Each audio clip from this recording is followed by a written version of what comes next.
Air sign, Aquarius, Gemini, and Libra. Kumusta po kayo guys? Okay, so air sign, maraming salamat po sa walang sawang pagsubaybay sa ating pong mga reading, and paalala lang po na ang reading po natin ay general reading lamang.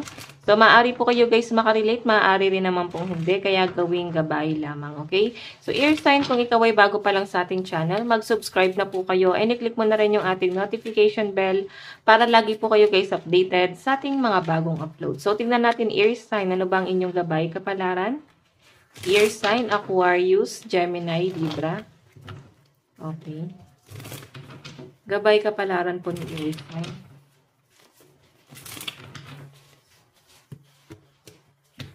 Okay, so guys, meron tayong Jack of Flower. So, iba sa inyo guys, ito air sign ha, sa mga nagpaplano na po na magkaroon ng anak.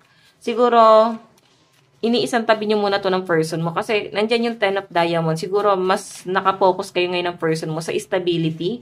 Nakapokus kayo ngayon ng person mo doon sa, para bang pag-iipon ng pera. And nasa-sense ko na siguro, nandun rin kayo sa point, air sign na gusto nyo muna magpundar, no, ng person mo. Okay? So, yun yung nasa-sense ko rito. Kumbaga, ito, isang tabi nyo muna. Maaring may family planning naman talaga kayo. And yung iba rito, guys, na single, maaring wala talaga kayong label ng person mo sa pinapakita sa akin. Baka kababata mo tong person mo to. And nakikita ko medyo tahimik siya. Hindi kanya talaga binibigyan ng label. Baka kilala mo na siya sa past. Tapos nagtagpo lang talaga ulit ang landas nyo ngayon sa kasalukuyan, no? Sa pinapakita po sa akin dito. Okay? So, tignan natin. Air sign. Okay, additional message po ni air sign. Yung iba sa inyo guys na single parent, no? Maaaring baka anak nitong iniisip nyo. Yan, sa mga single parent dito. Na parang kailangan hindi ka sumuko. Nakikita ko na parang kailangan mo lumaban at tinitignan mo dito is kailangan magkaroon ka ng stability para sa anak mo. Okay? Sa mga single parent dito. Maring ito yung inspirasyon nyo ngayon, yung mga anak nyo. Okay, so ibaba natin saglit. Ang taas masyado. Tignan naman natin ano pang inyong additional message. Ayan na, nakakita ko ng number 222. Baka lagi po kayo nakakita ng angel number 222. Ayan, tignan nyo guys, baka meron po yung ibig sabihin para sa inyo. Okay, additional message. Meron tayong 7 of Wands. Napapagod na ang mga air sign makipaglaban. Sobrang stress na yung nakikita ko sa inyo guys. May mga pinaglalaban ka dito.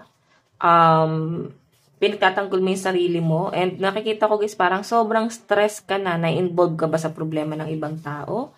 Or meron ka ditong gustong kausapin pero hindi mo guys makontak tong taong to. So, maaaring ngayong araw baka meron kang isang tao na hindi mo makontak. Kailangan mo siyang kausapin. Okay, 7 of Wands, mahirap naman guys sadyain kasi pwedeng ikaw ay busy din, no? Wala kang time na pumunta doon sa lugar na yon. Okay, so tignan po natin. Baka meron kayong mahalagang pag-uusapan ng taong yan, tas ang hirap pa niyang kausapin. Meron tayong Queen of Pentacles. Ayan, guys, no?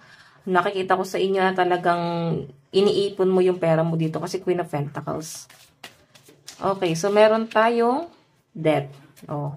Iba sa inyo guys, sinasabi dito, wag daw po kayo maging kampante sa inyong source of income, or maring naiisip mo yan na ayaw mo masyado maging kampante sa source of income mo, no? Kung ano man ang source of income mo ngayon, parang kailangan meron ka ring ibang discard eh. Okay? So, may pag-iisipan ka talaga, may mga nag-iisip rin dito guys sa parang bang mag-travel abroad or magtrabaho na lang muna abroad. O pwedeng business kasi may business nga dito guys. Okay? So, tignan natin guys, pagdating sa love life mo. Ayan. Iba sa inyo guys, siguro property to. Baka meron kayong ka-deal. Maaring meron kayong kausap about pera yung pinag-uusapan nyo or ka-transaction. Yun lang, parang hirap kausapin. Or iba sa inyo guys, sa pressure kayo, pwedeng sama na to. Or pwedeng agawan sa parang sa yaman, agawan sa property. Okay, so tignan natin guys. Pagdating sa love life mo, meron tayong keep your heart. Yung iba sa inyo guys, ayan, baka kailangan ingatan mo muna yung puso mo sa mga single dito na mas malakas ang energy ng mga single na nasasagap natin dito. So ingatan nyo daw guys ang puso mo. Okay? Para hindi ka nasasaktan and umalis ka dun sa taong hindi ka naman guys kayang bigyan ng label. Okay? Na parang puro ganun-ganun lang ang gusto niya mangyari. Hindi naman niya guys kayang ayusin yung buhay niya. Okay? Tapos, nag-i-expect ka dito. Okay? So, sa mga in relationship guys, ayan, nakakatuwa kasi talaga may plano talaga kayo ng person mo. And ang unang-una sa mga plano nyo is magkaroon ng business. Okay? So, pagdating naman guys sa inyong kaperahan, meron tayong step into your power. So, may mga tinatamad ngayon, no? Ayaw mo na magtrabaho. Parang nawawalan kayo ng gana or siguro nakakita nyo na ang baba talaga ng sales. Or maaaring ang baba ng sinasahod nyo, hindi na worth it. So, maaaring yun yung isa sa dahilan kung bakit parang tinatamad na kayo magtrabaho, guys. Pero kailangan nyo, guys, maging malakas. Iba sa inyo, guys, ayan, baka yung business na nga lang talaga yung pagtutunan ng pansin. Baka kayo ay mag-i-invest. Baka pag-iipunan nyo lang, guys, muna, no? Tignan natin, guys, pagdating naman po sa inyong career. Sa career po ni Air Sign, meron tayong step up and lead. Ayan, yung iba sa inyo, guys, mataas ang posisyon sa trabaho. Ayan, mataas ang posisyon sa trabaho. Step up and lead. Okay? Tignan natin guys, maaaring may promotion na mangyayari sa inyo.